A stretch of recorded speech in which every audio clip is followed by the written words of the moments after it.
J&K public service commission ने Jammu and Kashmir civil services judicial 2018 का result declare कर दिया है और इसमें टॉपर जो आई हैं वो जम्मू की लड़की हैं उर्वशी रैना।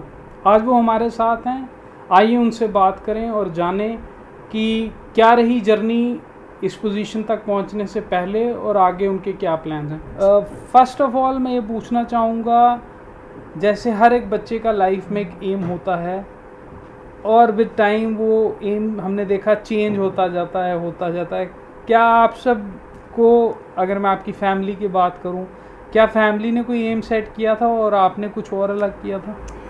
देखिए, हर बच्चे की तरह 11th में मैंने भी मेडिकल परस्यू किया था और हर पेरेंट की तरह यही होता है बच्चे को या तो डॉक्टर या तो इंजीनियर बनने का। तो इनिशियली मम्मा का ये सपना था कि मैं डॉक्टर बनूं, बट पापा वाज ऑलवेज़ कि नहीं, इसको लॉ करवानी है, इसने जज बनना है। बट मम्मा का थोड़ा था ज़्यादा, तो initially I got into medical and I pursued for the JKCT exam, but I did not got through it. उसके बाद मैंने लॉ में एडमिशन ली 2013 में लॉ स्कूल में। उसके बाद 5 साल जब लॉ करी तब तो इनिशियली मेरे को था कि अब तो मैंने जज ही बनना है, किसी ना किसी दिन जुडिशरी क्रैक करनी है। 2018 में कंप्लीट किया, पर अब इतनी जल्दी हो जाएगा ये तो मैंने भी नहीं सोचा था। 2018 में डिग्री कंप्लीट हुई, उसके बाद फॉर्म आ गए, एग्ज़ाम हो गए, आज रिज़ल्ट डिक्लेयर हो गया। तो मतलब आपको लग रहा है कि आपने अपना टारगेट बेस्ट पॉसिबल टाइम में अचीव कर लिया? बिकॉज वी सी जनरली लोग जब एग्ज़ाम्स की तरफ बेंट ऑफ माइंड रखते हैं तो कई लोगों को हमने देखा है कि उन्हें काफ़ी साल लग जाते हैं और लकीएस्ट फ्यू होते हैं आपकी तरह जो इतनी जल्दी अचीव कर पाते हैं। तो आगे अब क्या एम रहेगा, कैसे देखती हैं इस नई लाइफ को? देखिए, पहले तो जल्दी या लेट अचीव करने से कोई फ़र्क नहीं पड़ता है। अगर आप पैशनेट हो, अगर आप डिटरमिन्ड हो, तो वन डे और दी अदर, 1 ईयर और the other you have to achieve it. अब ये है कि अब से देखना आगे की लाइफ आपकी यही है कि अब छोटी एज में अचीव कर लिया है तो जितना हो सके उतना आप अपनी कंट्री को सर्व करो, लोगों के काम आ सको। That is the best thing I can do for the country now, because हम लोग तो ज़्यादा सर्व कर नहीं सकते। जितना पॉसिबल हो उतना, तो जितना हो सके उतना से ज़्यादा कर। आपकी फैमिली बेसिकली किश्तवाड़ के पलमाड़ विलेज को बिलोंग करती है बेसिकली, तो क्या वहाँ से भी लोग आपको कॉन्ग्रेचुलेटरी मैसेजेस भेज रहे हैं? जी, फ़िलहाल तो आपको जैसे पता है कि लैंडलाइन सर्विसेज एक्टिव हैं बट मोबाइल सर्विसेज बंद हैं, तो इतने तो नहीं, बट पापा को जो जिनको जैसे जैसे पता चल रहा है, खुशी तो सबको ही है, तो वो लोग कोशिश कर रहे हैं पहुंचने की, फ़ोन करने की, जैसे तैसे कॉन्ग्रेचुलेट करने की। तो आप उस इलाके के जो यंग यूथ लोग हैं उनके एक रोल मॉडल की तरह इमर्ज हुई हैं लेटेस्टली, तो क्या मैसेज देना चाहती हैं उन सब यूथ को?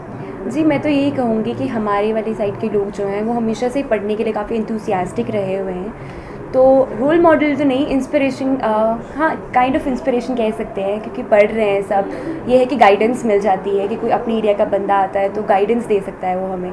तो कोशिश करूँगी जितना हो सके उतना लोगों की हेल्प करने की, वहाँ की या जम्मू के लोगों की भी, मेरे जूनियर्स हैं, सबकी हेल्प करने की जितना हो सके मेरे से। मैं यहाँ एक चीज़ पूछना चाहूँगा, काफ़ी आप स्ट्रेसफुल रही होगा ये पीरियड जब तक एग्ज़ाम्स होते हैं सब कुछ, तो इन बिटवीन हॉबीज़ और कैसे थोड़ा अपने आप को टाइम पास कैसे करते थे? कुछ नहीं, हॉबीज़ तो सब छूट गई थी। बुक्स, अपनी बुक्स थी जो पढ़नी थी, क्योंकि सब्जेक्ट्स काफ़ी होते हैं इसमें, तो हॉबीज़ के लिए तो टाइम ही नहीं था। जितना हो सके उतना फैमिली को टाइम दे दिया, क्योंकि उस टाइम पे तो यही था कि फैमिली थी आपको जो थोड़ा रिलीव करती थी, क्योंकि स्ट्रेस था बहुत ज़्यादा पढ़ाई का। तो मम्मा के साथ बैठना, पापा के साथ बैठना, भाई के साथ लड़ना, तो वही था जो ये 1 साल मेरा वैसे ही निकला है। आपने लॉ की पढ़ाई की, कॉलेज डेज में एक अलग बेंट ऑफ माइंड होता है एज ए स्टूडेंट, अब वही पढ़ाई किसी और तरीके से काम आने वाली है। क्या रहेंगे आपकी तरफ से मेजर रिफॉर्म्स जो आप सोचती हैं इंडियन जुडिशरी में आने चाहिए? सबसे बड़ा जो रिफॉर्म है, जो हमें लगता है कि ड्रॉबैक है इस टाइम पे, कि बैकलॉग काफ़ी है केसेस की, जो कि चीफ जस्टिस ऑफ इंडिया ने भी कुछ देर पहले बोला है। ये बात तो सबको पता है। कोशिश करनी है अपनी साइड से ज़्यादा से ज़्यादा ध्यान देना है केसेस में, जल्दी से जल्दी डिस्पोज करने हैं, बट अब्रप्टली डिस्पोज नहीं करने हैं। जितना हो सके आपने लोगों से, एडवोकेट से कॉन्टैक्ट में रखना है। जितना हो सके उतना आपको एक्चुअली पता होना चाहिए आप कर क्या रहे हो। सुपरफिशियली काम नहीं करना है, आपको डेप्थ में जाके काम करना है। और जितना हो सके उतना लोगों को ट्रस्ट होता है जुडिशरी पे, जैसे कहते हैं कि I will see you in the court. लोगों को अभी भी कोर्ट में इतना भरोसा है डिस्पाइट इतना कुछ हो रहा है, बट वही चीज़ को प्रूव करना है कि हाँ हम कुछ ना कुछ चेंज कर सकते हैं। पिछला नहीं तो अब का जो लॉट आ रहा है, कुछ ना कुछ तो डिफरेंस लाएगा ही लाएगा। नई जनरेशन है, आपने बड़ी अच्छी बात की कि जो पेंडेंसी है आप उसे भी माइंड में रख के काम करेंगी।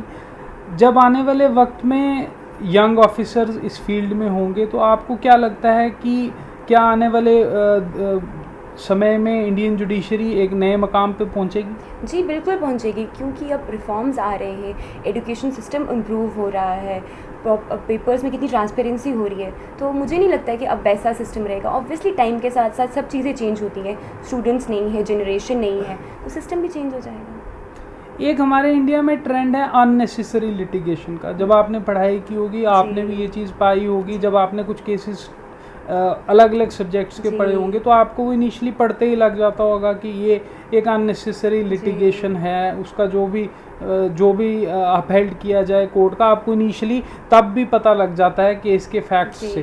तो आपको लगता है ये भी एक बहुत बड़ी हमारे सिस्टम में प्रॉब्लम है कि हम हर चीज़ को कोर्ट की तरफ लेके जाते हैं? देखिए, सिस्टम में प्रॉब्लम नहीं है, मैंने आपको वही जैसे बोला कि लोगों को ट्रस्ट अभी भी जुडिशरी में है।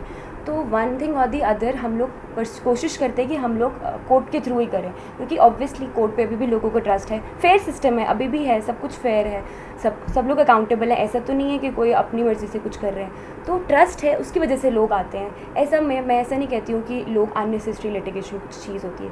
ट्रस्ट होता है, बेशक आगे कुछ भी निकले, बट लोगों में तो एक फेथ है ना कि वो करेंगे जो सही करेंगे, इसलिए लोग लिटिगेशन परस्यू करते हैं। जो अब आपके साथ आपके बाकी कोलीग्स भी हुए हैं, उनमें से कोई आपके बैचमेट्स हैं, कोई ओल्ड फ्रेंड्स भी हैं जो अब इस जर्नी में भी आपके फ्रेंड्स रहेंगे? जी, मेरे सीनियर्स हैं, मेरी बैचमेट है एक, हम 2 बैचमेट्स थे, हम दोनों का क्लियर हुआ है। बाकी सीनियर्स तो हैं ही, बाकी फ्रेंड्स वगैरह हैं सारे। अब जो नहीं भी है वो भी बहुत खुश हैं, जो हैं वो भी बहुत खुश हैं। You will be making some new friends, और कुछ ओल्ड फ्रेंड्स भी हैं जो आपकी इस नेक्स्ट जर्नी में आपके कोलीग बन जाएंगे? फ्रेंड्स हैं, दे डोंट हैव कि अब जज बन गई है तो अब अलग हो जाएगी, वो भी होंगे। न्यू एडिशन ज़रूर होगा, बट ओल्ड सब्ट्रैक्शन कभी नहीं होगा। तो अब जब एक नई पढ़ाई का दौर शुरू होगा, क्योंकि मैं समझता हूँ जब हम पढ़ाई करते हैं तब कुछ और होता है, जब से प्रैक्टिकलिटी में देखना है, अब लोगों की आप पे एक अलग नज़र रहेगी, आपने जस्टिस डिलीवर करना है। तो आपको लगता है एक बारी वो जो पुरानी किताबें थी एक बार फिर से गो थ्रू करना पड़ेगा? गो थ्रू आपको हर प्रोफेशनल फील्ड में किताबों के साथ हमेशा टच में रहना है, क्योंकि लॉ है, रोज़ अमेंड होता है, रोज़ नई नई जजमेंट्स आती हैं, रोज़ सुप्रीम कोर्ट स्पेशली जिसको हम सब लोग लुकअप करते हैं, वो नई जजमेंट्स देते हैं, नई अमेंड्स होती हैं। पार्लियामेंट हमारी कितनी सारी अमेंडमेंट्स ला रही है, वो चीज़ तो है, वो तो आपको लाइफ टाइम के लिए करना है। आप डॉक्टर हो, लॉयर हो, इंजीनियर हो, आपको बुक्स के टच में तो रहना ही है। और मेरे हिसाब से ये चीज़ काफ़ी अच्छी है, क्योंकि आप बुक्स के टच में रहोगे तो आपको पता है जो आपने जस्टिस डिलीवर करना है, आपको बुकिश नॉलेज होनी चाहिए, आपको प्रॉपर फैक्ट्स पता होंगे तो ही आप आगे कुछ कर सकते हो, नहीं होगा तो फिर तो कुछ भी नहीं। शुरू में हमने बात की, आपने अपना फैमिली का बताया, आपकी मदर की क्या आपके टुवर्ड्स एक अप्रोच थी कि आप डॉक्टर बने, आपके फादर का एक अलग था। अब क्या वो दोनों खुश हैं कि अब तो जज बन गई है? अब तो जी, जिस दिन से मैंने लॉ स्कूल ज्वाइन किया था 2013 में, उसके बाद से तो दोनों का यही था कि इसको जज ही बनाना है, और मैं भी बहुत पैशनेट थी इस चीज़ के लिए। तो अब तो सभी खुश हैं, अब तो पूरी फैमिली बहुत खुश है, मम्मा पापा क्या। चलिए ठीक है, thank you so much, we wish you luck for your new career. तो ये थी उर्वशी रैना, जिन्होंने हमसे बड़ी फेयर एंड फ्रैंक बात की है। उन्होंने ये बताया कि जम्मू कश्मीर की अगर बात कर लें और अगर बात करें युवा जो अब खास करके जुडिशरी की तरफ जाएंगे और आने वाले वक्त में हम एक यूथ यंग कंट्री हैं, तो डेफिनेटली यूथ के भी एक ग्रोथ होगी इस सेक्टर में भी। तो जब यूथ आएगा तो वो नए नज़रिए से समाज को देखता है, समझता है और नए तरीके से समाज की बेहतरी के लिए काम करेगा। हमें उम्मीद है उर्वशी रैना भी ऐसे ही जम्मू कश्मीर का नाम रोशन करेंगी और शायद आने वाले दिनों में कहीं हिंदुस्तान का भी नाम रोशन करेंगी।